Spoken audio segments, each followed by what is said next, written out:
Luchamos contra gigantes, el miedo, la injusticia y la ignorancia. A continuación le damos la cordial bienvenida a Marlon Martínez, magíster en Derecho, para hablar precisamente de este caso. Y primero te pregunto, Marlon, ¿cuál fue tu primera impresión después de que la Fiscalía General del Estado quisiera archivar el caso de Flopec que vincula al banquero Guillermo Lasso, el entonces presidente en el 2023 del Ecuador, por el caso de corrupción Flopec? Bienvenido. Gracias, Fran, gracias a tu audiencia, gracias por la invitación. Bueno, sobre este pedido de archivo del caso Flopec, solicitado por la Fiscalía General, bajo el argumento de falta de elementos de convicción. Este constituye un ejemplo más de la selectividad penal que atraviesa el país, porque garantizar la impunidad a los grupos de poder también es parte del lawfare, y es precisamente este caso. Aquí los elementos de convicción claramente están detallados en los informes de la Corte Constitucional. Nada más debería la Fiscalía remitirse al informe, al dictamen constitucional, y ahí va a establecer los hechos detallados en el delito peculado. Entonces, para mí, totalmente esto aquí es parte de la selectividad penal y te digo, es parte de la impunidad que también existe por parte de los grupos de poder aquí en el país. Recordemos, y para dar un contexto, a Guillermo Lasso, entonces presidente del Ecuador, se le siguió un juicio político por el caso de corrupción en Flopec.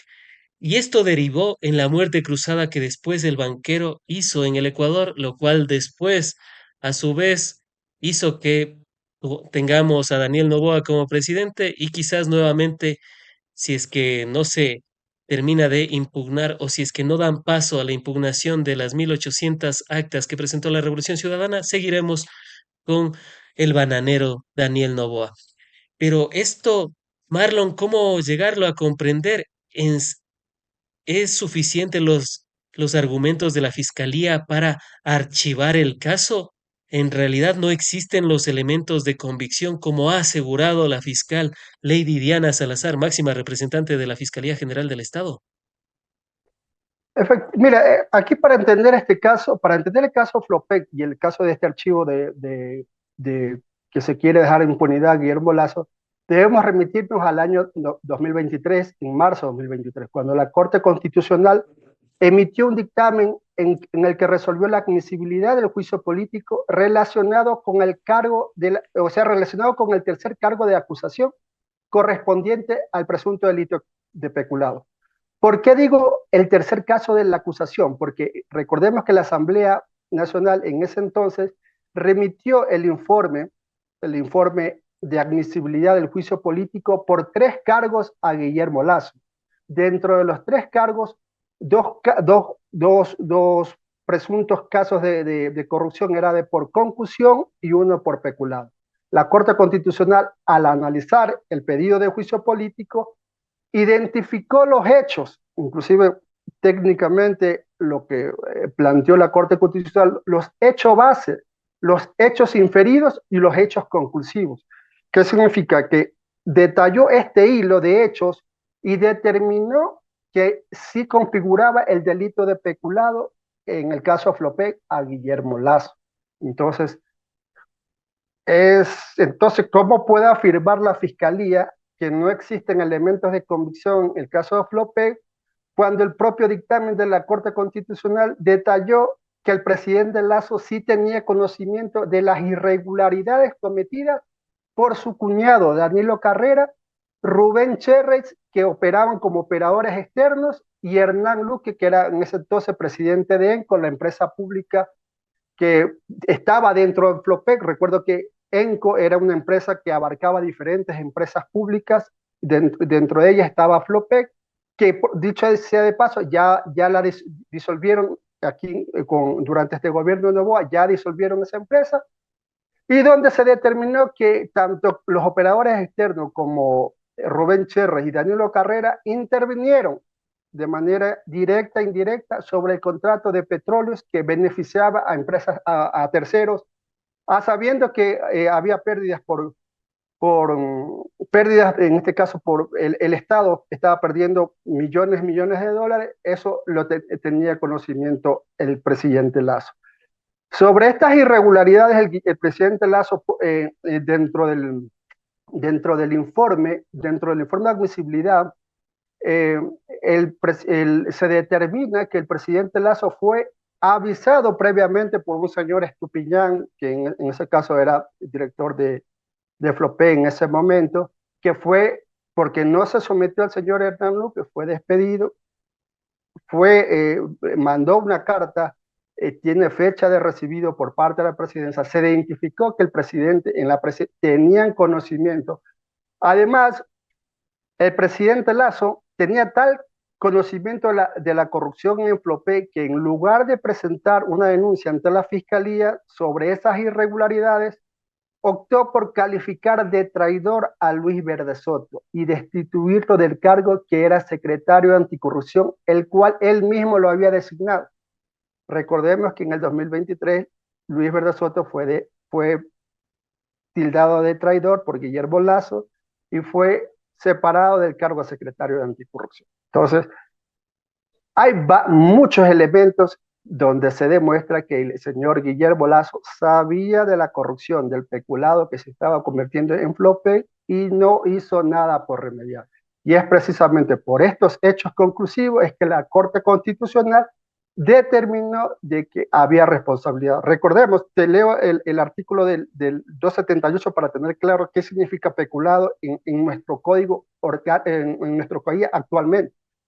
Peculado, las o los servidores públicos, las o los servidores públicos que en este caso se encamina como Guillermo Lazo, que era servidor público, presidente servidor público. Las personas que actúan en virtud de una potestad estatal en alguna de las instituciones del Estado, personas que actúen dentro de una potestad estatal de las instituciones del Estado. Aquí se encasilla el que está, ¿cómo se llama? Ya me olvidé el nombre, Luque, Hernán que Luque está en Lecara. Argentina, Hernán López, sí. O los proveedores del Estado que en beneficio propio o de terceros abusen, se apropien, distraigan o dispongan arbitrariamente bienes muebles o inmuebles, dineros públicos a efectos que representen. Por estas cuestiones serán sancionados con una privativa de libertad de 10 a 13 años. En este caso, claramente se encasilla por este delito peculado donde se estaba beneficiando a empresas terceras, no a empresas estatales, a empresas terceras con un beneficio propio por operadores externos e internos, en este caso Hernán Luque y Rubén Cherres y Danilo Carrera eran los artífices de esta trama de corrupción. Entonces, la Corte Constitucional los identifica y detalló que se configuraba este delito peculado. Entonces, con todos esos elementos de convicción, con todas esas presunciones, no digo pruebas porque pruebas, para hablar ya de pruebas, hablamos ya que debe estar dentro de un proceso penal, pero todos estos elementos de convicción, todos estos indicios muy fuertes, es claramente que hay indicios de responsabilidad penal. Entonces, la fiscalía que diga que no hay elementos de convicción, entonces es una burla para el pueblo ecuatoriano y para los que decidimos leer y estar al tanto de estas cuestiones en derecho, porque la Corte Constitucional claramente ya detalló las irregularidades. Entonces, para mí es una toma de pelo y como te digo, la impunidad también parte sobre los grupos de poder, que es parte también del lobby. Para poner también un poco en contexto, hablemos de Rubén Cherres, de Hernán Luque Lecaro y de Danilo Carrera. Danilo Carrera, el cuñado del entonces presidente Guillermo Lazo. ¿Qué papel jugaron estos tres actores en esta trama de corrupción y vínculos, dicho sea de paso, con el narcotráfico que fue denominado el Gran Padrino, que de ahí se derivaron algunas investigaciones de las cuales ya nos has hecho alusión y de la cual fue fruto Flopec? ¿Qué vínculos tenía Hernán Luque Lecaro, por ejemplo, y cuál era la conexión que también tenían junto a Danilo Carrera? Mira, aquí en este caso hay que dejar claro, aclarar cosas para no confundir en este caso. La Corte Constitucional detalló la cuestión y lo que se demostró o lo que se identificó, lo que se llegó a demostrar de los hechos, el hilo conductor entre la infracción y los presuntos responsables fue en el delito peculado del caso Flopec. Ahí en los otros delitos, por ejemplo, porque también se lo acusado, recuerdo de otros delitos de concusión, donde también se mencionó al León de Troya, a otros casos de corrupción, del narcotráfico. La Corte Constitucional fue muy tajante en decir, ¿sabe que eso se excluye? No se puede confundir varios hechos en una sola cuestión, entonces aquí nomás se va a determinar, se va a identificar delito por delito. Entonces aquí lo que se llegó a demostrar solamente en las tres acusaciones por parte de la Asamblea fue el delito de peculado y los otros delitos, las otras infracciones que también se lo acusó, quedaron excluidos. Entonces, en la cuestión que fue demostrada fue en el delito de peculado, donde claramente estos operadores externos, tanto Daniel Carrera, Rubén Cherre, por cierto, sabemos y con los audios que también dio la posta que divulgó, que también fue fruto también de esto, había otros casos de corrupción como León de Troya, el narcotráfico, pero bueno, lo que se llegó a demostrar es el perjuicio y los que estaban operando de las irregulares con buques petroleros de terceros, donde tenían vínculos estos operadores externos, tanto Danilo Carrera como Rubén Cherres, y Hernán Luque tenían vínculos con esta empresa, esta flota petrolera externa, era que se beneficiaban con estos contratos con Flopec. Recordemos que los contratos petroleros en la flota petrolera, por ejemplo, en la época de Rafael Correa, Flopec tenía, me parece, 4 buques.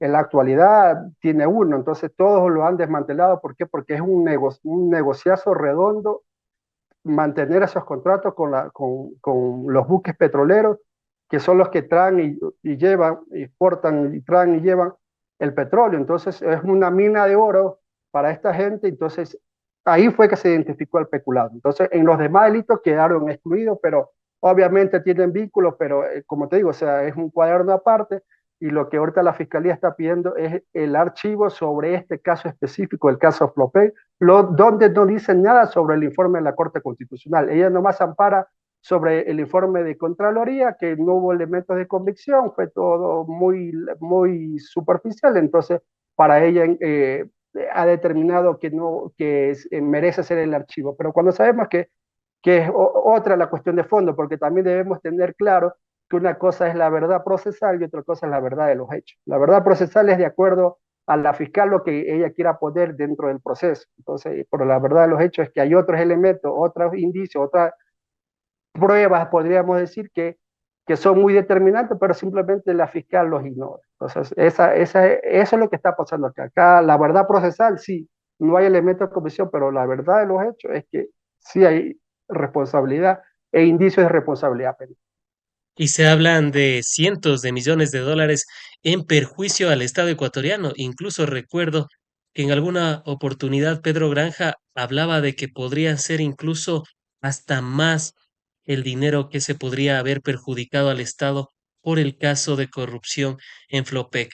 Yéndonos al tema de, de lo que dice la Corte Constitucional, ¿por qué la fiscal Diana Salazar obvia o podría estar obviando el dictamen de la Corte Constitucional, donde efectivamente se mostraron estos indicios de responsabilidad del banquero Guillermo Lazo?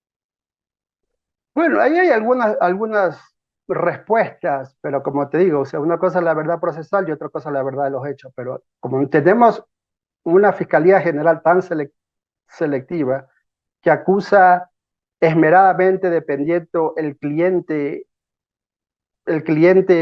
penal, podríamos decir, el cliente penal, si es de una determinada ideología, se le mete más énfasis o se la investigación es con más énfasis para investigar y demostrar su culpabilidad, porque aquí no se demuestra, aquí actualmente lo que vimos no hay una presunción de inocencia, o sea, ese principio de inocencia no existe, acá es el principio de culpabilidad que se aplica. Entonces, cuando es en los grupos de poder, se hace, no se pone énfasis en la investigación, en recabar información, porque es verdad, de pronto te puedan decir, no es que el informe, el dictamen de la Corte Constitucional no es prueba para determinar la responsabilidad penal. Sí, es verdad, no es prueba para determinar responsabilidad penal, pero sí te está, sí es, sí parte o sí sirve para demostrar los indicios y demostrar los hechos sobre la corrupción. Entonces, si tuviéramos una fiscal general imparcial, tomaría ese informe o ese dictamen de la Corte Constitucional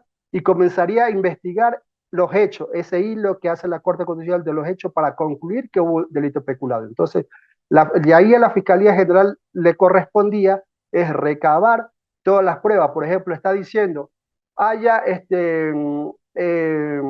señor Guillermo Lazo sí tenía conocimiento sobre estas irregularidades de Flopec. Ah, perfecto, voy a buscar los oficios que mandó el señor Estupiñán, voy a revisar el informe que hizo Luis Verde Sotro, su propio secretario de Anticorrupción, donde le determinó que había corrupción en Flopec. Entonces, ya estoy armando, recabando información para al momento ya tener la información completa, hacer la acusación correspondiente, pero eso no lo hacen.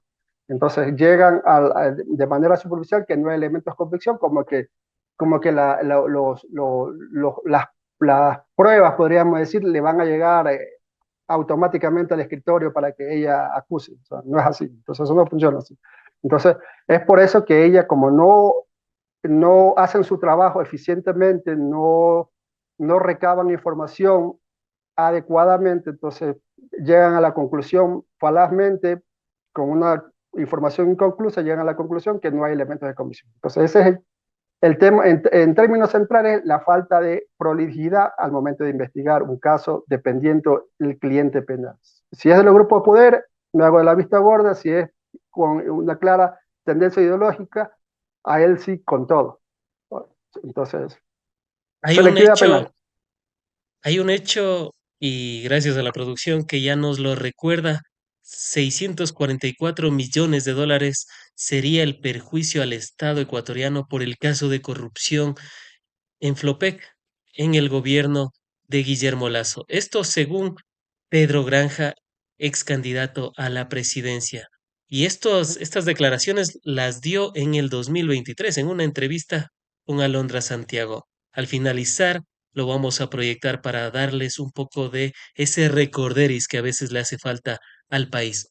Marlon, en torno a esto, a esta coyuntura, está también el, el entonces secretario anticorrupción Verde Soto. ¿Por qué es importante esto que había señalado y ya lo podemos apreciar en pantallas de lo que dijo? Verde Soto confirmó que Lazo le habló de traición al entregarle informe de presunta corrupción en empresas públicas. ¿Por qué es importante y relevante Verde Soto en este caso de corrupción? ¿Por qué? Porque en este caso, para poder precisamente la Fiscalía poder acusar con elementos de convicción, con indicios de responsabilidad penal muy fuerte y con documentación, el informe del secretario, el informe del propio secretario de Anticorrupción, del propio Guillermo Lazo, es una prueba o es una prueba muy importante para determinar y llegar a determinar el nexo causal. En materia penal siempre se habla de nexo causal entre la infracción y el conocimiento que tenía el imputado. Entonces, Guillermo Lazo sí tenía conocimiento. Entonces, Guillermo Lazo no puede negar, decir, yo no sabía sobre la corrupción en Flopec, cuando lo estás llamando traidor a tu propio secretario de anticorrupción y el propio secretario de corrupción te está poniendo en el escritor, te está presentando el propio informe donde hay corrupción, te está diciendo donde hay corrupción en Flopec. Entonces, y lo despide encima. Entonces, y ahí hay otra prueba también relevante del señor Estupillán, que era gerente en esa época, que presentó por escrito, tiene el recibido todo, le presentó, inclusive hay otro con correo electrónico que le mandó al propio Guillermo Lazo, donde le advierte de las irregularidades que estaba sucediendo al cargo de este señor Hernán Luque. Entonces Guillermo Lazo hizo caso omiso y no hizo nada. Inclusive hay un detalle en el informe donde Fernando Villavicencio también conocía esto, y que Fernando Villavicencio también le advirtió a Guillermo Lazo, pero no hizo caso omiso. O sea, no más de eso que le advirtió, pero no hay no se detalla en el informe de la Corte Constitucional que diga le dejó un documento, o sea, no. Pero lo que sí hay un documento es de Luis Verde Soto y el oficio que el señor el señor Estupiñán le advierte a Guillermo Lazo sobre las irregularidades en Flopec y hace caso omiso. Entonces, como en este caso les di lectura sobre el delito peculado, el delito peculado no es solamente que tú, como servidor público, tú conoces, o sea, si tú conoces y no actúas, automáticamente te estás convirtiendo también en autor sobre ese delito de peculado, porque se está desviando recursos públicos. Peor aún si tú eres la máxima autoridad, no hiciste nada. Entonces, eso está claramente detallado en la cuestión de peculado. Entonces, por eso es que se determinó y por eso se le determinó la responsabilidad política en el juicio político que se le iba a implantar a Guillermo Lazo. Y como tú explicaste en el comienzo, ahí fue que la muerte cruzada, que dio todo, etc. Entonces, eso. Entonces, para entender este caso de archivo, tendremos que remitirnos necesariamente al 2020 sobre este informe del juicio político del caso Flopé de Guillermo Lazo para entender por qué ahora la fiscal está actuando como está actuando. Y no venga a decir que no hay elementos de convicción, porque sí hay. Entonces, eso es subestimar a la Incluso, inteligencia de la incluso, ciudadanía. incluso Verde Soto compareció ante la Asamblea Nacional y ahí él Exactamente. manifestó que efectivamente le había entregado estos, estos actos, estas irregularidades que estaban pasando en Flopec. Y también había asegurado Verde Soto que incluso los ministros habían dicho que la sesión iba a ser reservada, había grabado la sesión, pero que no se iba a difundir por cuestiones de reserva, habían dicho algunos ministros. O sea, Sobre eso no que solo estás había diciendo, Frank, conocido, adelante. sobre eso lo que estás diciendo, Frank, se me pasaba a mí. Tú me decías que necesitaba la fiscal general. En la fiscal general tenía el informe de Verde Soto, prueba documental, pero también está la prueba testimonial del señor Luis Verde Soto, que teniendo la prueba testimonial y la prueba testimonial y la prueba documental, hay elementos, esos son los elementos de convicción, pues, los indicios de responsabilidad penal que se debería incluir en el proceso para que se haga la acusación correspondiente.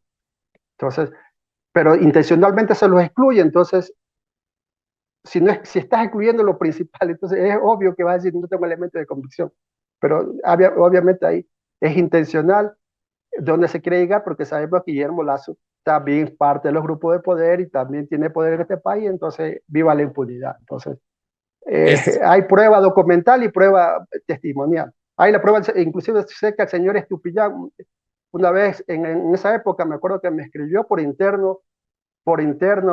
en una red social me escribió y me dijo que él quería comparecer. Le digo, pero yo soy nada más, no tenía yo preséntate ahí en la asamblea, pero él inclusive su declaración nunca fue tomada en cuenta en la propia asamblea, ni, ni, ni, ni la fiscalía lo ha convocado para que declare sobre estas acusaciones que lo hizo. Entonces, imagínate también este testigo clave también ha sido excluido. Entonces, obviamente no hay elementos de convicción, pues. Verdad procesal. No es claro, verdad en los hechos. si es que siguen excluyendo a los testigos, obviamente ya solo falta que le quiten a Verde Soto también.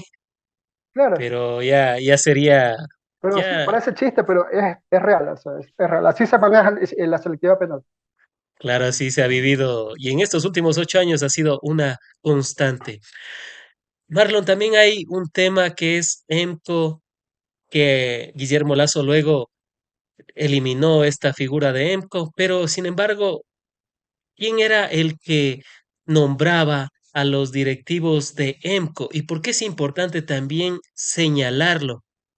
Porque ¿acaso era Guillermo Lazo o quizás era Juan Piguave el que designaba a estos altos directivos?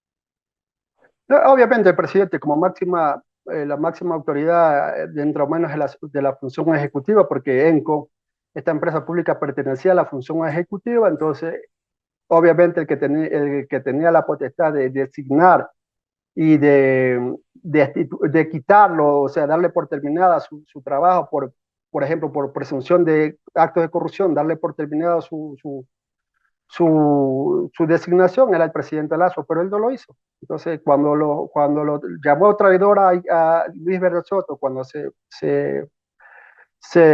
destapó toda esta ola de corrupción en caso Flopec, Hernán Luque permaneció, inclusive creo que permaneció dentro de unos meses, pero ya después ya fue que salió huyendo, pero sí estuvo unas semanas, unos meses, todavía seguía. Entonces, de igual manera, ¿te acuerdas que en una entrevista dijo que lo va a traer de los cocotes?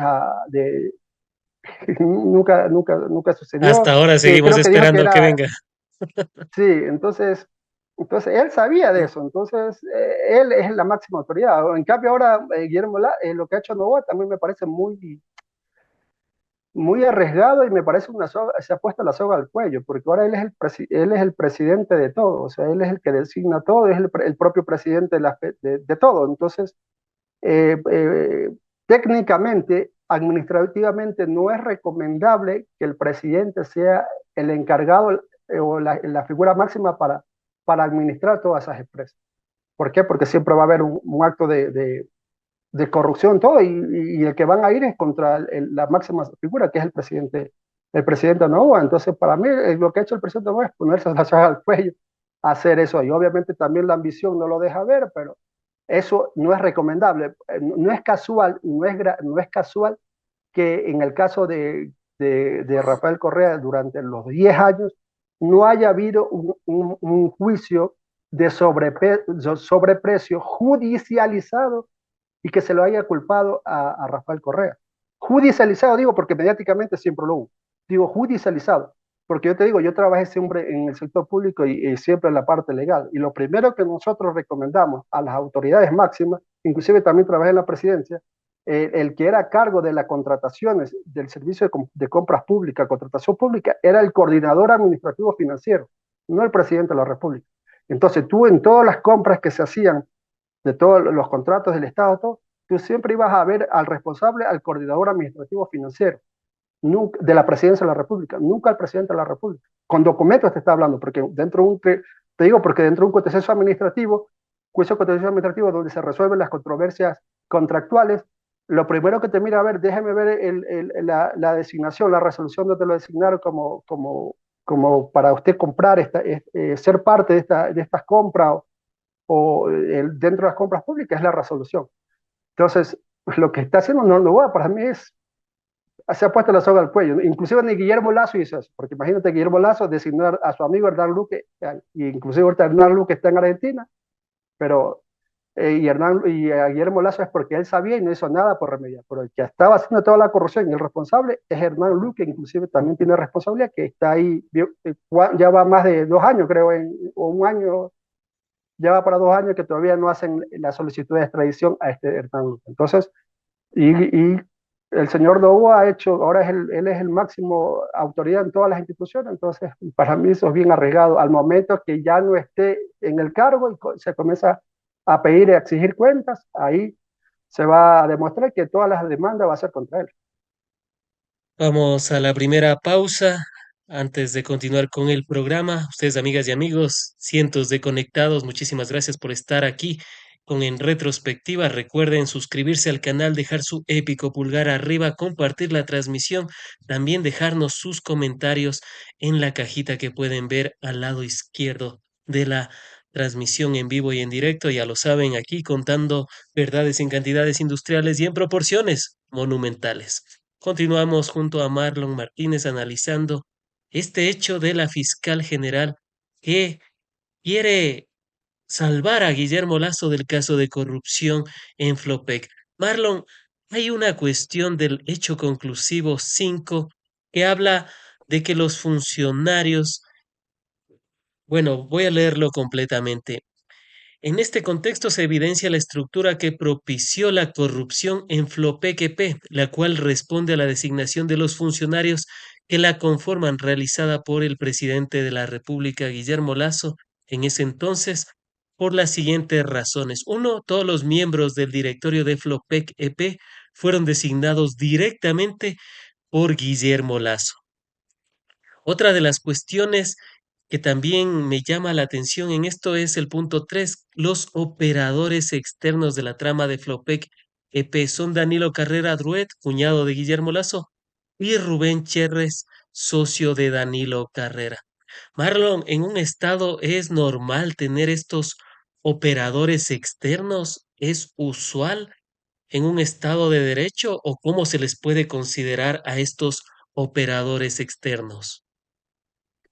Bueno, estos operadores externos penalmente, en materia penal hablamos del tráfico de influencia, porque son claramente los familiares de un presidente. Por ejemplo, hablamos del caso de Danilo Carrera, familiar del presidente, donde él claramente influía en las decisiones, en ciertas decisiones, porque no quiero generalizar, también decir que influía en todas las decisiones, pero en ciertas decisiones, también en los casos PROPEC, se demuestra que él tenía influencia sobre esto de acá, y obviamente los familiares. Esto se llama el tráfico de influencia, que también es, es penado penalmente, y no vayamos mucho. Por ejemplo, por ejemplo, lo que hace actualmente la esposa del presidente. O sea, recordemos que al comienzo quisieron beneficiarse con la cuestión de Olón, eh, la, la tía sobre los contratos que se está favoreciendo, sobre estas cuestiones petroleras, de ordeño, etcétera, etcétera. Entonces, es más o menos, Danilo Carrera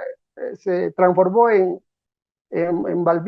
Lavinia y en la tía, entonces, de la actual. Entonces, son todas estas operadores familiares externos que no son funcionarios públicos, porque a veces lo aclaran, no somos funcionarios públicos, sí, no son funcionarios públicos, pero están dentro de la toma de decisiones, de la toma de decisiones dentro del gobierno, que inclusive tienen poder y son legitimados por la propia máxima autoridad, que es en este caso el presidente. Entonces, es el tráfico de influencia que se maneja, y lastimosamente no tenemos a una fiscal, no tenemos a una contraloría que ponga un freno a esto. Entonces todo sigue. ¿Te acuerdas que inclusive en la época de Guillermo Lazo también se creó o se reinauguró? No sé si en la época de la partidocracia había esta figura de los asesores a honorem, que supuestamente van a Claro. trabajar por la camiseta. O sea, obviamente que no van a recibir un sueldo del Estado, pero se van a beneficiar por cuestiones por las contrataciones, los contratos que hagan con determinados actores o determinadas empresas. Entonces, todas estas figuras que anteriormente no existían, porque te puedo dar fe, los asesores actores no existían durante el 2006 al 2016, no existía esa figura. Los operadores externos, puede haber habido corrupción, porque tampoco puedo meter la mano que en la época de la RC no hubo corrupción, pero si se sabía, se tomaban las medidas correspondientes, o había el periodicazo o la presión mediática de que había corrupción y no se estaba haciendo nada. Había eso, el escándalo. Pero ahora nadie pone una denuncia, nadie ha puesto una denuncia de tráfico de influencia por estas cuestiones de operadores externos. Inclusive mataron al propio Rubén Cherry.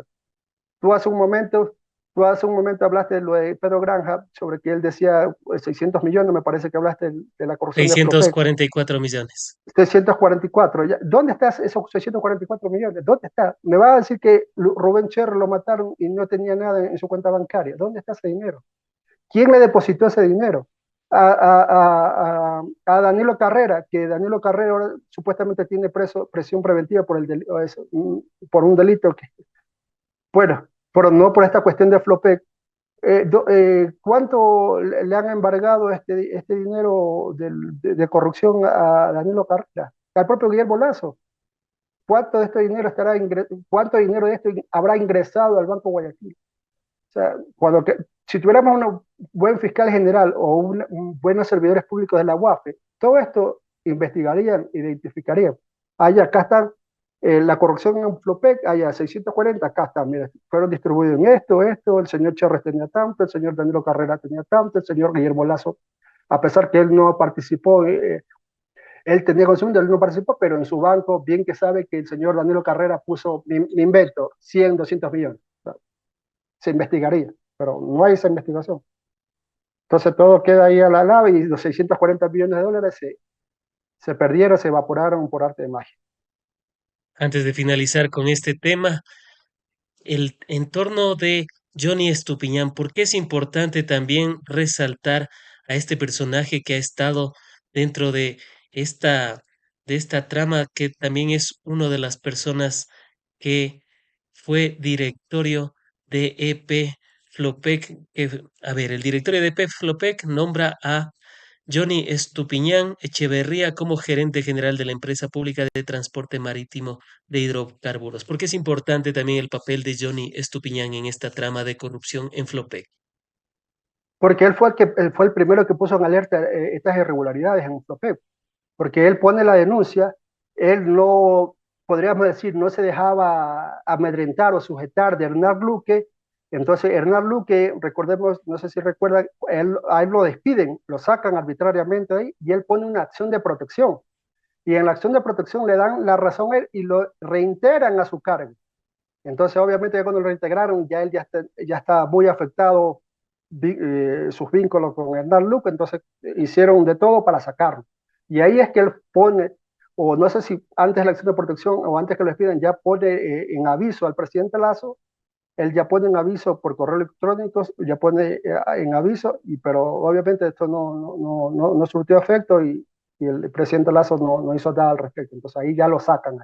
Y él es el que pone en aviso todas estas denuncias, y a raíz de eso es que parte toda esta cuestión del Flopec.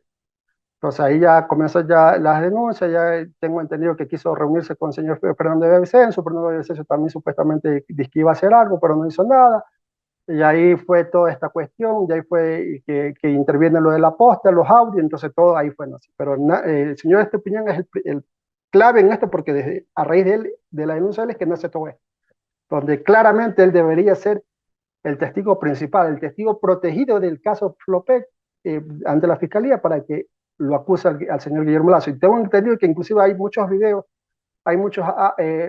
que él dio donde él estaba decidido a enfrentar, a denunciar esto, porque es un señor, tengo entendido que fue un vicealmirante, fue retirado, o sea, un señor que es bien enérgico, bien parado en ese sentido para denunciar lo que él estaba manifestando, porque parece que él sí era verdad lo que él decía. Entonces él estaba dispuesto a afrontarlo y decirlo ante la autoridad, pero no lo escucharon y lo excluyeron. Entonces, ¿qué se puede hacer? Y peor, cuando ya no eres funcionario público, ya estás muy vulnerable. Mira al propio amigo Rubén Cherry, que era el proveedor de ejemplo, lo que le pasó ahora, imagínate. Entonces ya ahí también hay mucho, tienes que tener mucho cuidado, todas estas cuestiones. Entonces, pero él Y es al mejor, clave. si al mejor amigo le pasó eso, imagínense lo que podría pasar a los demás. Marlon, también el tema de los audios filtrados en la posta, esto también se pueden considerar como indicios. Y te pregunto porque insistiré en ello. La fiscalía dice que quiere archivar el caso de corrupción de Flopec que involucra a Guillermo Lazo por falta de indicios. Pero los audios de la posta podrían ser indicios. Efectivamente, indicios, no pruebas relevantes, indicios, porque ahí obviamente va a decir la parte, por ejemplo, la parte, porque siempre en un juicio va a haber abogado defensor y abogado acusador. La parte, por ejemplo, los abogados, me pongan el papel del abogado del diablo y abogado del Guillermo Lazo. Sí, sí, hay esos audios, pero es una prueba que ha sido contaminada, que ha sido expuesta a la luz pública, no ha sido expuesta dentro del proceso, por lo tanto, solicito que se excluya. Ellos podrían decir eso, pero la fiscalía, si realmente quisiera llegar a establecer los hechos, yo escucho los audios y digo, ya, en el audio dice que le di tantos millones a tal persona. Bueno, comienzo a investigar si es verdad que le dieron esos millones o esas regularidades. O sea, comienzo a investigar cómo fue la contratación, o le incauto, como hace lo que le encanta hacer a la Fiscalía General, incautar teléfonos, pues, como lo hicieron con Verduga, que va pues la fiscal carterista. Voy pues y le meto la mano pues a Guillermo Lazo a su celular, le meto la mano al celular de Danilo Carrera, le meto la mano a los representantes de esa empresa petrolera que se benefició, Tanker Plus, Tanker Pool, algo así se llamaba, ¿sabes? Que ellos también tienen representantes, que ellos no están mencionados en el informe de la Corte Constitucional, en el dictamen de la Corte Constitucional, pero ellos también deberían comparecer. ¿Por qué? ¿Cómo se beneficiaron? Porque los dueños, la empresa que se beneficiaba no era de Hernán Luque. Hay que aclarar esto, no era de Hernán Luque ni de Danilo Carrera, Ellos eran los intermediarios que hacían beneficiar específicamente a cierta empresa para repartirse el pastel. Entonces, ahí también hay otros implicados en los representantes legales de esas empresas, de esa empresa petrolera que se estaban también beneficiando. Entonces, también pues, incautarle los teléfonos, los celulares y comenzar a verificar los chats en esa época y comenzar a atar cabos. Pues. Eso no es lo que hacen eso no es lo que no han hecho en el caso de Abraham Bermúdez. Entonces eso hagan, pues. Entonces, ¿por qué en un caso sí son válidos los chats y en otro caso no son válidos los chats? Entonces es claramente la selectividad penal. Entonces, eso deberían hacer para poder identificar los responsables directos y reales y todos, porque recordemos que en el informe en el dictamen de la Corte Constitucional solo determinó la responsabilidad de Guillermo Lazo. Nomás se lo menciona a Danilo Carrera, a Rubén Cherres, todo ahí, pero no se dice si son responsables, porque eso ya es materia penal y a la Corte Constitucional nada más le correspondía demostrar la culpabilidad la responsabilidad del presidente, no del resto, porque el resto ya le corresponde a la fiscal en materia penal, en las investigaciones, etc. Entonces, si ya está identificada la responsabilidad del cabeza mayor, que es el presidente, a la Fiscalía General ya le corresponde procesalmente identificar la responsabilidad y participación de cada uno. Rubén Cherres, Danilo Carrera, los representantes legales de la empresa que se beneficiaban de este perjuicio de petróleo, de la contratación entre los López y esa empresa tercera, el papel que jugaría de Johnny Stupitán, y los otros gerentes que pasaron después de Johnny Stupitán, porque a Johnny Stupitán lo sacan y pusieron a otro gerente que supuestamente era amigo que sí hacía los mandados o las directrices que daba Hernán Luque. Entonces, todo eso se debe investigar para llegar a establecer la verdad y tratar de recuperar esos 640 millones que hay permiso al Estado, porque de eso no se habla nada. Sin duda alguna es lo que menos se ha comentado, sobre todo en los grandes medios de comunicación, el perjuicio al Estado. E insisto en ello, al final lo colocaremos el audio en el que Pedro Granja lo había manifestado, 644 millones de dólares sería el perjuicio al Estado. Pero bueno, sabemos que en el Ecuador desde hace 8 años poco o nada se ha hecho para tratar de buscar realmente la verdad y a los verdaderos responsables. Antes de finalizar, Marlon, con esta primera parte, ¿cuál sería la verdad monumental de este pedido, de esta solicitud de la Fiscalía General del Estado para archivar el caso de corrupción de Flopec que involucra a Guillermo Lazo? Mira, te lo resumo, impunidad. Impunidad, y es lastimosamente lo que tú dices, en los últimos 7 años, 8 años es lo que hemos vivido en este país. Impunidad, selectividad penal, porque recordemos, garantizar impunidad a los grupos de poder también es parte del lawfare. Porque si Hernán Luque hubiera sido correísta, estuviera ahí preso, estuviera como Jorge Glass, estuviera ahí preso, no tuviera acción para nada salir. Pero como Hernán Luque era el brazo derecho, el amigo personal y brazo derecho de Guillermo Lazo, porque era el que manejó también el Banco de Guayaquil, sigue allá en Argentina a la espera de la extradición y saber qué pasará.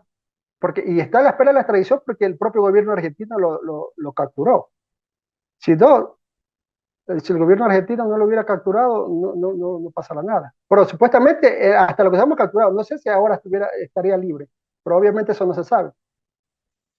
Entonces, no se hacen los trámites, porque, inclusive sobre esto de la extradición, la Corte Nacional de Justicia ya emitió el dictamen, omitió ya la resolución, para que la Cancillería haga los trámites correspondientes, los trámites administrativos para hacer la extradición. O sea, ya inclusive la Corte Nacional de Justicia ya no tiene responsabilidad en esto, de la extradición. Ya está en la cancha del gobierno central, del señor Novoa, de la Cancillería, hacer las gestiones administrativas para hacer la extradición y el Ministerio del Interior para hacer la extradición del señor Hernán Luque. Eso es lo que falta y es lo que no han hecho. Porque la Corte Nacional de Justicia ya se pronunció sobre la extradición y que ya le correspondía a la Cancillería hacer los trámites correspondientes administrativos, ni judicial podría ser, administrativos, para que haga los trámites. Entonces, por ejemplo, hay un dicho de Pablo, José Pablo Freyre, un filósofo argentino que decía, el mal también se hace burocráticamente, decía. Y es precisamente, el mal también se hace burocráticamente, porque no hacen nada burocráticamente, entonces viva la impunidad, viva la fiesta. Y no ha pasado es absolutamente nada. Marlon, a propósito de la extradición, ya que tocamos el tema a modo de bonus track, ¿qué, qué es lo que se podría esperar a futuro? ¿Por qué, por ejemplo, Guillermo Lasso no, no presionó para hacer la extradición? ¿Y por qué también Daniel Noboa no lo hacen? Quizás es un acuerdo previo, quizás es porque, quizás es porque la familia Noboa había puesto al ministro de Agricultura Bernardo Manzano durante la administración de Guillermo Lasso. Quizás es por esos acuerdos y por lo que hay detrás de aquello, por ejemplo, que las cajas de bananos lleguen con droga a Europa y más específicamente en cajas de banano bonita o Novoa Trading que exportó cargamentos de droga en 2020, 2022 y 2024, como lo dijo un querido colega Andrés Durán, también conocido como el chochólogo. Quizás por eso no quieren traerlo a Hernán Luque Lecaro por un acuerdo tras bastidores. Todo puede ser en el nuevo Ecuador, todo puede ser, te digo, pero como te digo, aquí hay varios elementos, eh, varias infracciones que configuran varios delitos. Entonces, al momento de iniciar una acusación penal ya directa, debe irse enfocado a un cierto delito. Entonces, si es peculado, si es concusión, si es narcotráfico, narcotráfico. Entonces, yo considero, si me pides una opinión, yo considero que sí hay elementos sobre bueno, lo del peculado sí hay elementos. Sobre el caso del narcotráfico, las acusaciones graves, en verdad que ahí sí, yo en este caso me pongo en el papel de la fiscalía, si yo quisiera acusar, digo, ¿cómo demuestro el dinero que entra del narcotráfico y que va por el Grupo Novoa, por ejemplo? Entonces, ese es el gran reto para las autoridades fiscales penales, identificar cómo se maneja el sistema del narcotráfico, el circuito del narcotráfico que ingresa o el dinero ilícito del narcotráfico que ingresa al país, que son canalizados por medio de los bancos. Entonces, una vez que ya se tenga identificado eso, ahí sí se puede decir, ah, ya, aquí está este dinero ingresado por narcotráfico, ingresó a su banco, el banco territorial, me parece que es el Grupo Novoa, ¿no? Eh, Banisi. no, Novoa, Vanese es de Ah, Lazo, que no, está en Panamá. Banisi es de Lazo, sí. A Sí, ya, ver, el entonces, Continental sí es de la familia Novoa, ya, efectivamente. entonces, si yo fuera fiscal general y quiero comenzar a vincular por narcotráfico a la familia Novoa, al Grupo Novoa, tengo que comenzar a identificar ese dinero irregular del lavado. Entonces, y lastimosamente para poder identificar esas pruebas que son tan complejas y tan técnicas, debes estar, por ejemplo, dentro de la UAFE o la Fiscalía General que tenga ese poder para poder solicitar y dar seguimiento a esas pruebas. Entonces, mientras no haya ese tipo de pruebas, lo veo difícil acusar de narcotráfico al grupo Novoa o en este caso a Lazo, que tenía supuestamente vínculo con la mafia albanesa, etcétera, etcétera. Entonces, me parece más complejo recabar elementos de convicción para poder sancionar ese tipo de narcotráfico. Ahora, el delito especulado sí está detallado. Entonces, ese sí está, podríamos decir, menos complejo, entonces sí se podría acusar ahí y comenzar por algo. Entonces, el peculado y tratar de recuperar esos millones. Ahí el delito del narcotráfico, te digo, me parece más complejo, ya es un delito muy sofisticado, que ya inclusive tienen conexiones en el extranjero, todo, detallar todo eso para acusar narcotráfico. Dentro de un juicio penal debes tener todas esas pruebas para poder acusar. Si no tienes todas esas pruebas e ir a acusarlo penalmente de narcotráfico, dentro de un juicio vas a perder, porque no vas a poder Mm. demostrar la prueba. O sea, el dinero, o sea, sí es Pese, narcotráfico, pero ¿dónde está el pe- dinero? pese a que Cómo?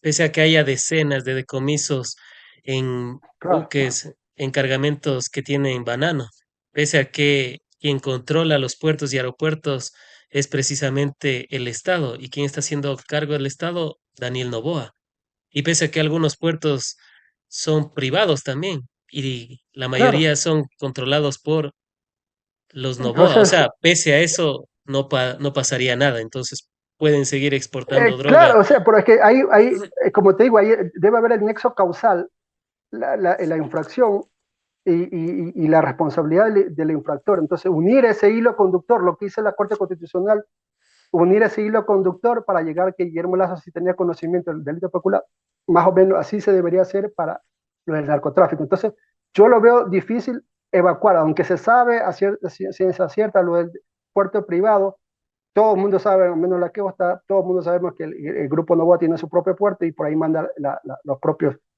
cajas de banano. Pero ¿cuál es el argumento que ellos tienen, los bananeros, al menos estos grandes grupos bananeros? Es que durante el proceso de embarque hasta llegar al puerto, ahí es que se contamina y ahí ellos no tienen responsabilidad. Entonces, ¿tú cómo demuestras decir que él sí sabía eso? O sea, ¿tú cómo lo demuestras? Porque ellos se lavan las manos. En las bananeras se empaca el banano en los camiones, en los trailers, pero hasta que vaya al puerto hay un transcurso que ellos supuestamente pierden el control y supuestamente ahí se contaminan y ellos son inocentes y ellos no saben nada. Entonces ese es el argumento de ellos. Uno de ellos, esa es una parte de los argumentos. Entonces ellos van a decir, yo no sé nada, se contaminaron. Entonces ahí están mis trabajadores.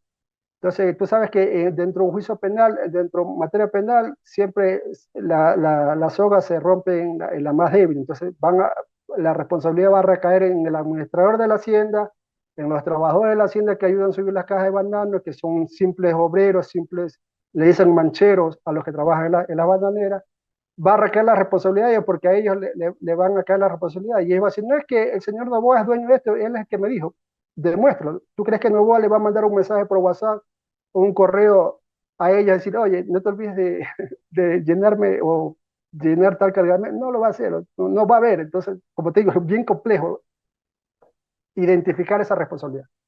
Pero bueno, eso será para Total. otro caso, otro. Claro, sería para analizarlo más a profundidad en una futura oportunidad.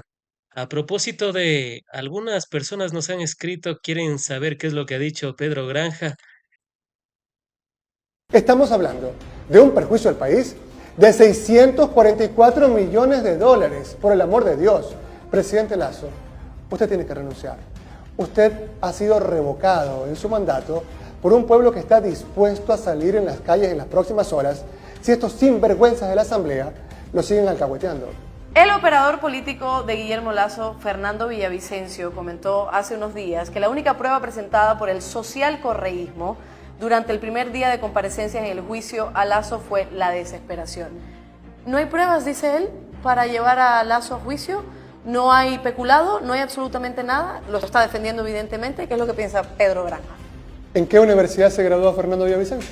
Empecemos por allí. Entiendo que se graduó en una universidad que fue cerrada por su ausencia de rigurosidad académica. Me parece la Cooperativa de Colombia, no sé, algún garaje de esos. Villavicencio no es abogado, no puede hablar como abogado. No sabe lo que dice que sabe y lo poco que sabe lo sabe muy mal. Número 1, ecuatorianos. Nosotros tenemos una vaina que se llama FLOPEC, ¿ok? Que sería la Flota Petrolera Ecuatoriana. Pero esa flota petrolera ecuatoriana no tiene ningún buque operativo, ¿ok? Tenemos 6, ninguno sirve, ¿ya? Entonces el gran negocio es alquilar buques piscina para llevar el crudo ecuatoriano supuestamente hasta Estados Unidos. Ok, pagamos el flete por salir desde Guayaquil, o sea, desde Esmeraldas, hasta Estados Unidos. Los barcos que utilizan FLOPEP cuando alquila a privados son barcos Panamax, es decir, que pueden llevar apenas como 600.000 barriles. ¿Sabe cuánto nos cobran por el flete de cada barril de petróleo, señor, señora? $5.70. Si nosotros habríamos comprado un barco, un buque, para llevar 2.700.000 barriles, nos costaría 130 millones de dólares. O sea, imagínense, ¿sabe cuánto perdemos en todo este giro? 644 millones de dólares, que serviría no para hacer hospitales, no para hacer escuelas, porque Correa ya las hizo, ¿ok? Nos acaba de decir Guillermo Lazo, en una entrevista, espacio pagado con Ecuavisa, ¿ya? Construí 14 escuelas, pana. Hay 560 escuelas que no funcionan en el Ecuador, que están totalmente destruidas en este momento. Escuelas en Esmeraldas que antes tenían 200 niños y ahora solamente tienen 3 matriculados, porque están inhabitables, porque no funcionan para nada, porque tú no les das mantenimiento. Con esos 644 millones de dólares por año que perdemos pagándole a privados para que transporten el crudo de aquí hasta Colombia, evidentemente tendríamos un mejor país. Eso usted lo conocía, presidente Lasso, y beneficiar de esta manera a privados implica peculado. Por lo tanto, yo creo que, mire, yo podría seguir hablando de esto a lo largo de esta mañana, ¿ya? Pero aquí está claro que el presidente Lasso está implicado en uno de los casos más graves de corrupción de la historia ecuatoriana. Pero además, mire, el conocimiento, porque dicen, a ver, es que el presidente conocía, el presidente no conocía. El conocimiento no tiene ninguna importancia, ninguna relevancia penal como conocimiento. El conocimiento solo es importante cuando está revestido por el deber, porque el dolo no es querer y conocer, el dolo es deber conocer, aun cuando el sujeto obligado no conocía. El presidente Lasso estaba obligado a conocer lo que pasaba en Flopec, y sí estuvo en conocimiento de todo esto porque el señor Estupiñán le dice, mira, se están llevando la plata. Y él, no es que no hace nada, Alondra, no, él sí hizo. Él terminó despidiendo al denunciante para poder tapar a Luque. Han sido también las apreciaciones de Pedro Granja en ese entonces del juicio político a Guillermo Lasso por este caso de corrupción en Flopec. Y también han sido las apreciaciones de Marlon Martínez, quien nos ha acompañado a analizar este caso de corrupción en Flopec y que la fiscal general del Estado, Lady Diana Salazar, quiere salvar a Guillermo Lasso. Quiere porque, insisto en eso, hay los indicios, ella dice que no existen los indicios, pues aquí están los indicios, amigas y amigos. Vamos a la segunda parte. Antes de ello, gracias a los cientos de conectados a través de En Retrospectiva. Recuerden seguirnos a través de todos nuestros canales y medios digitales. Estamos como En Retrospectiva, ya lo saben, aquí contando verdades en cantidades industriales y en proporciones monumentales. Vamos a la segunda parte y vamos a analizar a continuación junto a Marlon Martínez. Si es que podemos colocar también ya la claqueta, agradeceríamos porque lo vamos a dividir en dos partes para la entrevista individual. Perfecto, genial, vamos ahí. Vamos a analizar a continuación junto a Marlon Martínez esta propuesta de la Asamblea Constituyente que quiere realizar Daniel Noboa. Dicho sea de paso, express, pero ¿será que en esta Asamblea Constituyente express, como él lo ha dicho, será que vuelve a intentar el trabajo por horas y el arbitraje internacional como puntos principales? Después podría ser la privatización de la cosa pública y demás, pero en este especial quisiéramos abordar principalmente estos dos factores. Y Marlon, primero quisiera preguntarte, ¿se puede realizar una constituyente express como lo había afirmado Daniel Noboa hace poco?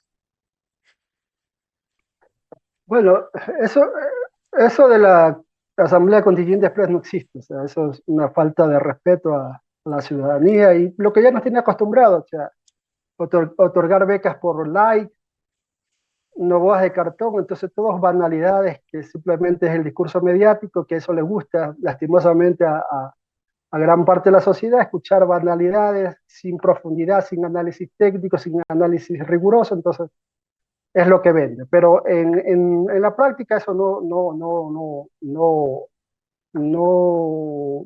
es posible. ¿Por qué? Porque previo para convocar una asamblea constituyente, primero debe haber un pedido, un informe motivado de decir, ¿sabes qué? ¿Qué quieres plantear dentro de la asamblea constituyente? ¿Cuál es el objetivo de la asamblea constituyente? ¿Redactar una nueva constitución o decir solamente quiero tener la misma nueva constitución, pero nada más incluir trabajo por hora, o el arbitraje, o eliminar el Consejo de Participación Ciudadana? Porque esas son las tres cuestiones de fondo, que es lo que adela. Trabajo por horas, arbitraje internacional y eliminar el Consejo de Participación Ciudadana, el CUCO, Consejo de Participación Ciudadana, que es tanto lo que les molesta. Entonces para eliminar tres cosas, o en este caso incluir el trabajo por hora o el arbitraje internacional y eliminar el Consejo de Participación Ciudadana, pretender solicitar una asamblea constituyente, eso no existe en este caso. A ver, sobre este tema, tú has tocado estos dos temas, trabajo por hora y el arbitraje internacional. En Antes, este caso, antes de ello, Marlon, el tema aparte de express que ha manifestado Daniel Noboa, también se habla de una constituyente de plenos poderes. ¿Esto es viable? ¿Qué es lo que ha dicho la Corte Constitucional al respecto? Ya, mira, te hablo de los dos puntos primero, sobre el trabajo por hora y el arbitraje internacional. Sobre esto de acá, para tratar solamente esos dos temas, no aplica una asamblea constituyente, porque estos temas ya han sido tratados por la Corte Constitucional. Inclusive la Corte Constitucional ha sido que el camino viable, el procedimiento viable es la enmienda constitucional, que es detallada en el artículo 444, numeral 1 de la Constitución. Te voy a leer lo que dice la Constitución, el 444, numeral 1, porque esto ya lo tenía detallado. Dice, cuando opera la enmienda, dice, la enmienda de uno o varios artículos de la Constitución que no altera la estructura fundamental o el carácter y elementos constitutivos del Estado, que no establezca restricción a los derechos y garantías o que no modifique el procedimiento de reforma de la Constitución, se realizará, numeral 1, mediante referéndum solicitado por la presidenta o presidente de la República o por la ciudadanía con el respaldo del menos 8% de las personas inscritas, inscritas en el registro electoral. ¿Qué quiere decir esto? Que sobre esos temas que al momento el presidente Noboa solicite la convocatoria de una asamblea constituyente, incluyendo estos dos temas, yo considero, obviamente no te podría afirmar lo que van a decir la Corte Constitucional, porque no, también la Corte Constitucional también le debe mucho al país, pero yo considero que si ya la Corte Constitucional ya se pronunció cuál es la vía adecuada para estos dos temas, ¿por qué se lo va a incluir en una asamblea constituyente? Entonces, para mí lo va a desechar, o debería desecharlo. ¿Por qué? Porque la Corte Constitucional ya ha dicho, en temas del trabajo por hora y arbitraje, solamente la vía factible es la enmienda constitucional. E inclusive ya hay un pronunciamiento del pueblo que se pronunció por el DOAE.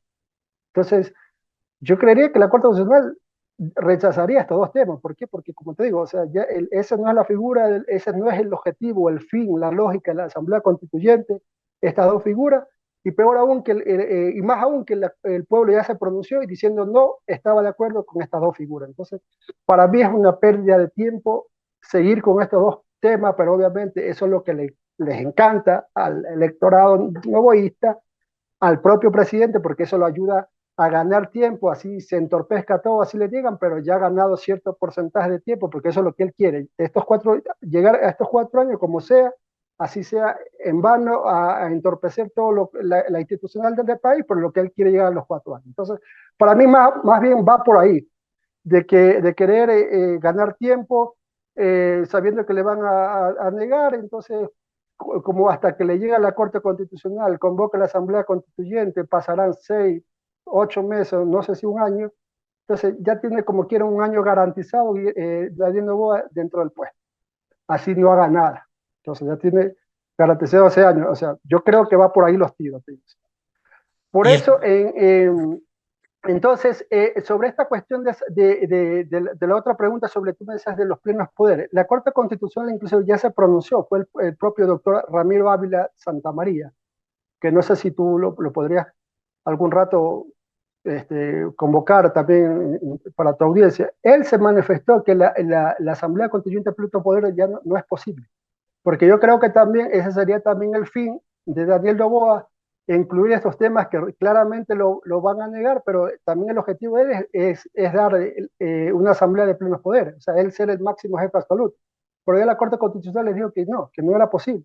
Entonces, ya no se va a poder, ya no va, en este caso yo no creo que la Corte Constitucional va a permitir esta asamblea de plenos poderes, porque, o a la fin podría decir una constituyente parcial, porque al momento de otorgarle a Noboa la asamblea de plenos poderes, podría incluso poner en riesgo la propia existencia de la propia Corte Constitucional, porque si hay una asamblea de propios poderes, todas las autoridades que han sido designadas ya quedaría sin efecto. Entonces, la próxima asamblea constituyente con plenos poderes son los que va a designar a nuevas autoridades.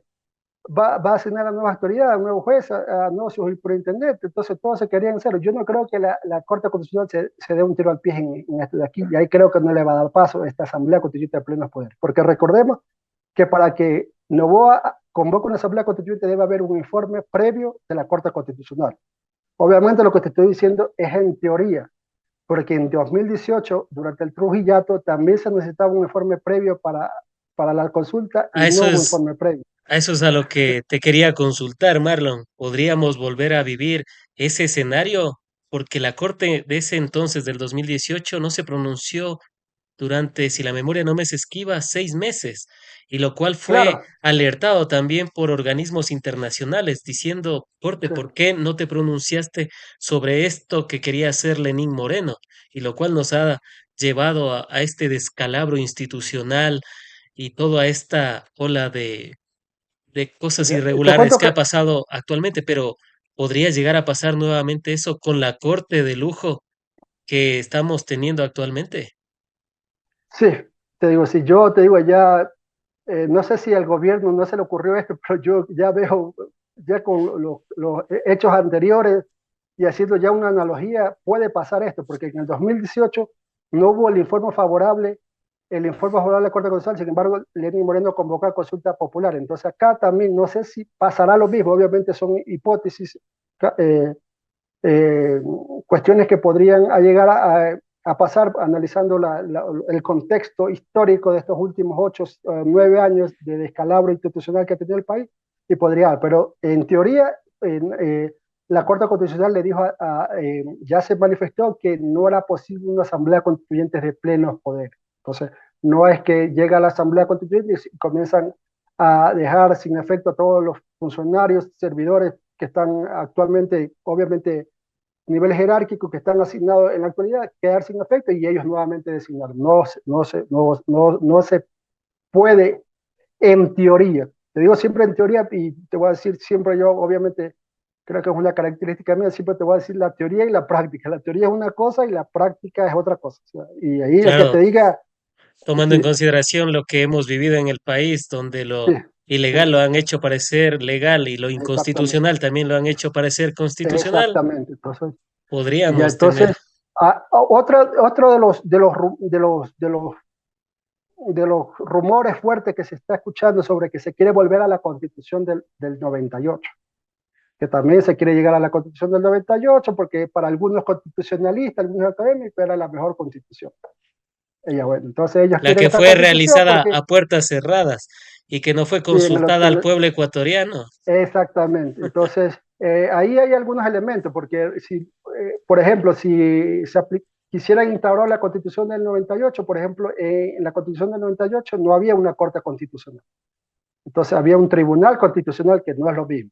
El tribunal constitucional, los jueces que estaban ahí eran designados políticamente, tanto por la terna, la función ejecutiva y la función legislativa, sin un concurso. Entonces, la Corte Constitucional de ahora yo creo que va a tener que ser muy rigurosa al momento de dar un dictamen y va a tener que intervenir porque el riesgo de ellos también está en juego. Entonces, ahora, otras cosas, con la otra constitución del 98 solo había tres poderes del Estado. Recuerda que solo había el ejecutivo, el legislativo y el judicial.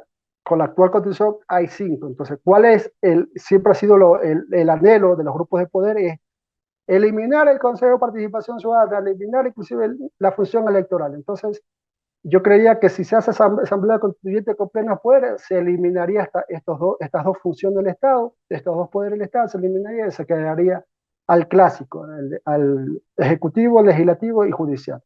En este caso, inclusive, Se necesitaría una constituyente de plenos poderes para poder hacer eso, o con o con la constituyente que debería ser normal siguiendo los procedimientos y mecanismos que dicta la norma, se lo puede hacer. a ver, con la constituyente de pleno poder, a ver, con la constituyente, realizar una nueva constitución con la constituyente normal, sí se podría establecer la eliminación de estas funciones del Estado. ¿Por qué? Porque inclusive la Corte Constitucional ya se ha manifestado de que, por ejemplo, lo del Consejo de Participación Ciudadana, la eliminación del Consejo de Participación Ciudadana. Entonces, ya se ha pronunciado sobre la eliminación y eso pasaría al legislativo. Sobre la función electoral, no tengo elementos, no hay un pronunciamiento de la Corte Constitucional decir si es factible eliminar la función electoral, no hay. Del Consejo de Participación Ciudadana sí hay dictámenes, sí hay dictámenes. Inclusive esto es hasta también medio, es una verdad, te diría una verdad a medias, porque siempre se habla con eliminar el Consejo de Participación Ciudadana, pero nunca se habla con eliminar la función de transparencia y control social, que así es que se llama esa función del Estado. Porque el Consejo de Participación Ciudadana es una institución dentro de la función de transparencia y control social. Es como decir, la presidencia es la institución y la función ejecutiva es el poder del Estado, podríamos decir. El CNE, la función electoral. Asimismo, el Consejo de Participación Ciudadana es la institución que pertenece o la institución principal de la función de transparencia de control social. Pero yo nunca escucho decir vamos a eliminar la función de transparencia y control social. Siempre se dice vamos a eliminar el Consejo de Participación Ciudadana. Entonces, me parece que ahí no está muy claro porque si se elimina la función de transparencia y control social, todo lo que equivale a esa función, la designación, porque recordemos que las superintendencias están a cargo de esta función del Estado. Entonces, todas estas superintendencias, funciones, todas estas cuestiones pasarían, y ahí sí, no sé cómo harían ya si deciden hacer esa asamblea constituyente, se distribuirían el pastel entre el legislativo y el ejecutivo. Como era antes la partidocracia, Como era en el donde había Congreso. los cenicerazos, todo, entonces, donde había los cenicerazos, por eso a veces discrepo un poco cuando dice que inclusive partidarios mismos de la RC, periodistas inclusive he visto que dicen, ya eliminemos el Consejo de Participación Ciudadana. Sí, vamos a hacer, sí, ahorita el Consejo de Participación Ciudadana es el foco del asunto, pero si se elimina pasaría lo mismo que era antes del 98, por la partidocracia, los sincerazos, todo lo que se daba en el Congreso, porque ahí era donde estaba el hombre maletín, donde se designaban a las autoridades. Entonces, todo lo que, no va a haber un traspaso nada más de hombres del maletín a la Asamblea. Entonces, no estoy muy de acuerdo eso del la eliminación del Consejo de Participación Ciudadana o la función de transparencia y control social, que se elimine esta figura. No estoy muy de acuerdo, pero si ya elige la mayoría, y como tú ya sabes, tenemos una sociedad bien idiotizada. Te vi el otro día que publicaste sobre la señora esa que se revolcaba en el cartón cuando ganó, ¿no? O sea, tenemos tanta gente así, entonces esa gente ni le va a importar ni va a saber esto, va a decir sí, con tal lo que le diga el presidente, va a decir sí, sí, sí apoyo, y se va a eliminar. Entonces, Hay dos cosas estamos infinitas. en manos de unos irresponsables. Hay dos cosas infinitas. No te El escuché. universo. Sí. Parece que estamos teniendo una pequeña falla con el audio. ¿Nos escuchas ahí, Marlon? ¿Ya nos escuchas? Parece que tuvimos Sí te una escucho, sí te caída. escucho. Perfecto. Decía que Sí, sí te hay, escucho. do- hay dos cosas infinitas, el universo y la estupidez humana. Y no estoy muy seguro del universo, solía decir Albert Einstein. Y bueno, nos lo ha demostrado la sociedad en algunos momentos. No en general, pero una buena parte sí. Marlon, aprovechando el tema, también se ha mencionado que podría ser para modificar algunas cuestiones en temas de seguridad. Ya comienza a hablarse incluso de cadena perpetua, de pena de muerte, se comienza a hablar de que a los menores de edad se los juzgue como mayores de edad, entre otras cuestiones. Y te pregunto, Marlon, si todo lo que ya se le ha aprobado a Daniel Noboa durante el 2024 no le ha sido suficiente, quizás con esto sí les va a ser suficiente para ya no ser uno de los países más inseguros del mundo. Recién veía que superamos a Haití en muertes violentas y tomando en consideración que Haití viven en una guerra civil. Aquí en Ecuador todavía no la vivimos, pero las muertes violentas parecen reflejar todo lo contrario. Marlon.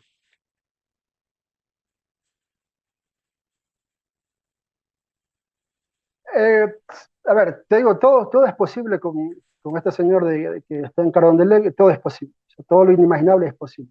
Ahora la cuestión es que al momento de solicitar todos estos temas de pena, de la cadena perpetua, de la prisión de adolescentes como adultos, otro tema me dijiste, no recuerdo cuál era, La pena de muerte podría ser también, ya la también se ha pena de estado hablando. muerte. Entonces, todos estos temas ya la Corte Constitucional ya se ha pronunciado. Entonces, ya se ha pronunciado y ya ha determinado cuál es el camino a seguir. Inclusive el tema de la pena de muerte ha sido muy tajante que eso no cabe aquí en Ecuador, porque nosotros, inclusive Ecuador está sujetado a tratados internacionales, a la Corte Interamericana de Derechos Humanos, entonces ellos han dejado también tajante eso, o sea, la pena de muerte no cabe. Entonces ahí sobre la imputabilidad, la pena, de sancionar a los jóvenes con penas de adultos mayores, ya inclusive la Corte Constitucional ya se ha pronunciado sobre este tema, sobre la cadena perpetua ya se ha pronunciado, entonces ya ha dado el dictamen. Entonces, el momento que el presidente Noboa pide el dictamen a la Corte Constitucional para que le dé paso a la Asamblea Constituyente con estos temas, yo considero en teoría que le van a negar. Ahora, eh, ojalá que no haya como en la época del Trujillato o de la época de Moreno, que no esperó el informe el dictamen de admisibilidad de la Corte Constitucional y lanzó directamente a la Asamblea Constituyente, y ahí sí, esta gente va a tipificar cualquier barbaridad. No sé. Pero eso es el riesgo que vamos a sufrir, no sabemos qué va a pasar. Porque te digo, el académico, el constitucionalista que te diga va a pasar esto, van a decidir esto, te está mintiendo. Porque no sabemos, o sea, aquí todo es impredecible.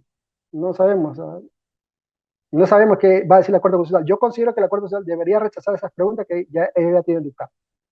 Pero a veces ellos salen con unas cosas, y yo creo que la Asamblea Constituyente con plenos poderes, creo que sí la van a negar, eso sí te puedo asegurar, sí la van a negar. ¿Por qué? Porque está en riesgo ellos tampoco van a poner en riesgo sus cargos.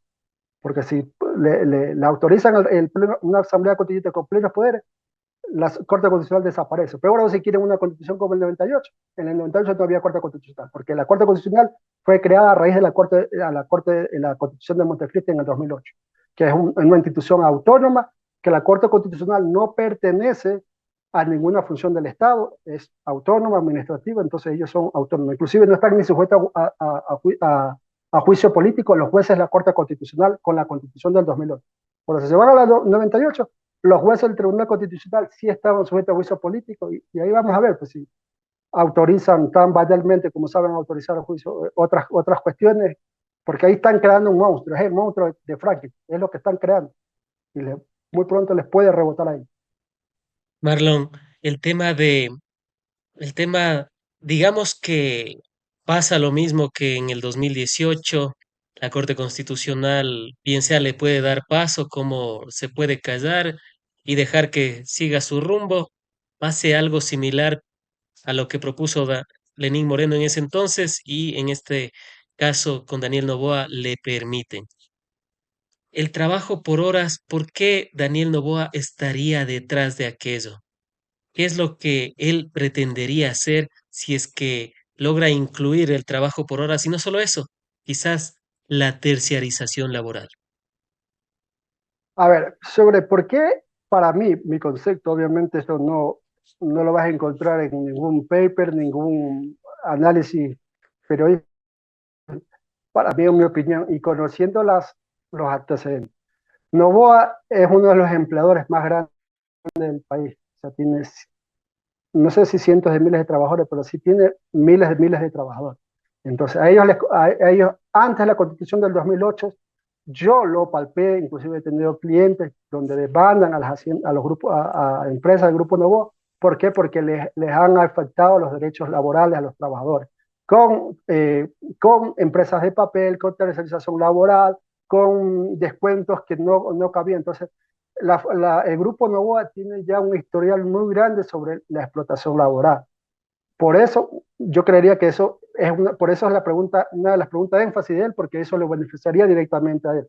A esto sumémosle la vicepresidenta, pues es la señora Pinto. ¿O acaso la empresa Pinto no fue, una vez que se eliminó la tercerización en la época de Rafael Correa, en el 2008, 2009, la empresa Pinto se fue del país y se fue a Perú? Del papá de la vicepresidenta actual, del señor Pinto. Se fueron, pues, la actual vicepresidenta trabajaba en esa empresa, tenía un cargo, no recuerdo qué cargo tenía, y se fueron a Perú. ¿Por qué? Porque Rafael les eliminó la tercerización laboral y la empresa Pinto estaba acostumbrada a hacer la tercerización laboral. Entonces, no solamente ahora tenemos el presidente explotador laboral, también tenemos la presidenta explotadora laboral. Entonces, y es probable que también tengamos a la presidenta de la Asamblea que también es la explotadora, o sea, también sea parte de esta explotación laboral. Entonces han cooptado el poder de manera arbitraria, increíble, han pasado. Entonces, ahora los explotadores del poder, de los explotadores laborales están en el poder. Entonces, Es por eso que hacen mucho énfasis en esta pregunta. Y sobre el arbitraje internacional, que también es otra pregunta clave de ellos, es porque ellos hacen con las empresas, por las empresas internacionales. Si, a pesar que está prohibido el arbitraje internacional, con lo del problema energético, no han hecho, han incluido o han hecho contratos, no sé si ya lo han eliminado, los contratos con estas empresas turcas, empresas del exterior, y la han sometido a arbitraje internacional. A pesar que está prohibido, sí lo hacen. Imagínate si ya estuviera en la Constitución que es permitido. Este país lo llevan en peso Se los podría, arbitrajes internacionales.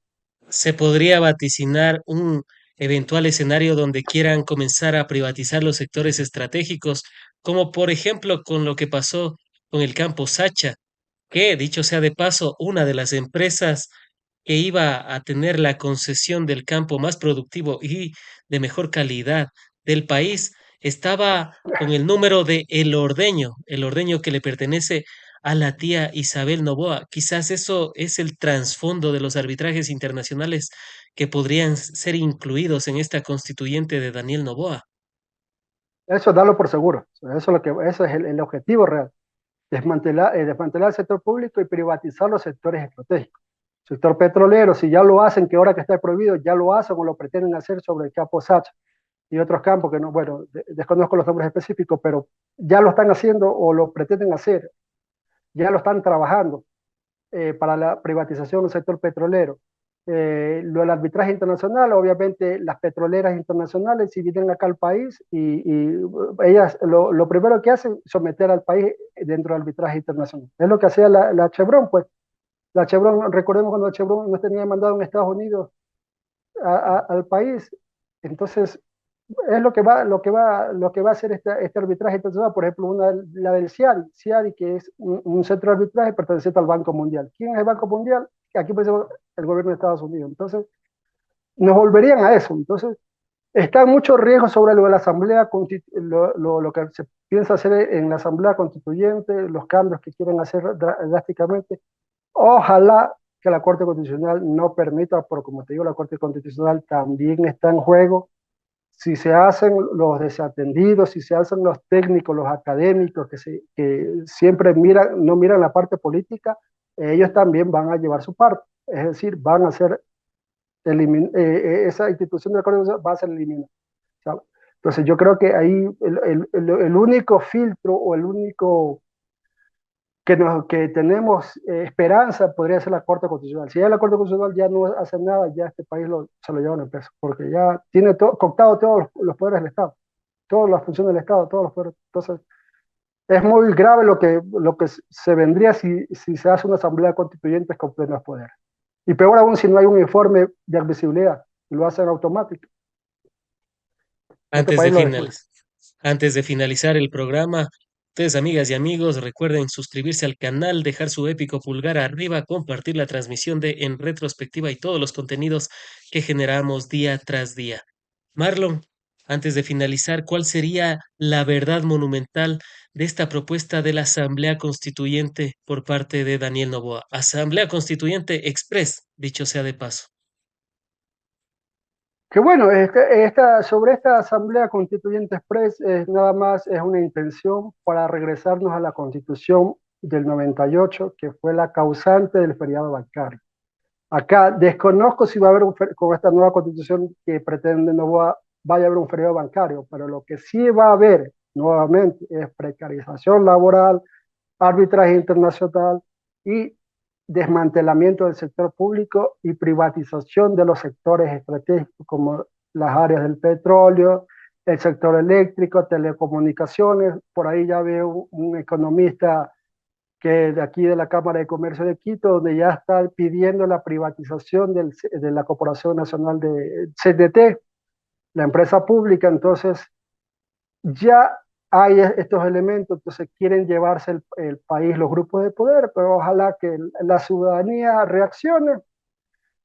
Ahora yo también tengo una cuestión de que cuando la ciudadanía ya vea que sus derechos, por ejemplo, si se llegara a se llegara a incluir en la Constitución el trabajo por hora, y los trabajadores van a comenzar a sufrir realmente, yo creo que ahí recién van a reaccionar. Entonces, Ojalá que no esperemos a llegar a eso para que recién reaccione, porque al ser humano, por lo general, así, mientras no haya ese mecanismo, esa transformación de dolor a acción y solamente nos quedemos en dolor, el país se lo lleva en peso. Entonces, ojalá que la ciudadanía tome conciencia y ojalá que la Corte Constitucional haga y ponga un freno a estas pretensiones de la Asamblea Constituyente, porque así como va, creo que sí la va a convocar, sí la va a pedir. No sé si a convocar, a pedir de que la va a pedir a la Corte Constitucional, la va a pedir. Ahí ya depende de la Corte Constitucional que sea el filtro, que sea el freno ante tantos abusos. Como te digo, ya la Corte Constitucional, por ejemplo, dentro del juicio político con Guillermo Lazo, lo hizo y lo admitió un informe para juicio político. Ojalá que con Noboa suceda algo similar. Le ponga un freno o se lo amenace con destituirlo o lo destituya porque es verdad que hay demasiado abuso. Sobre esto, eso es lo que te podría decir a tu audiencia y a ti, querido fan. Han sido las apreciaciones de Marlon Martínez, magíster en Derecho, a quien como siempre agradecemos por haber estado en el espacio, seguros de contar con tu participación en futuros análisis, diálogos y debates de la coyuntura nacional. Gracias, gracias.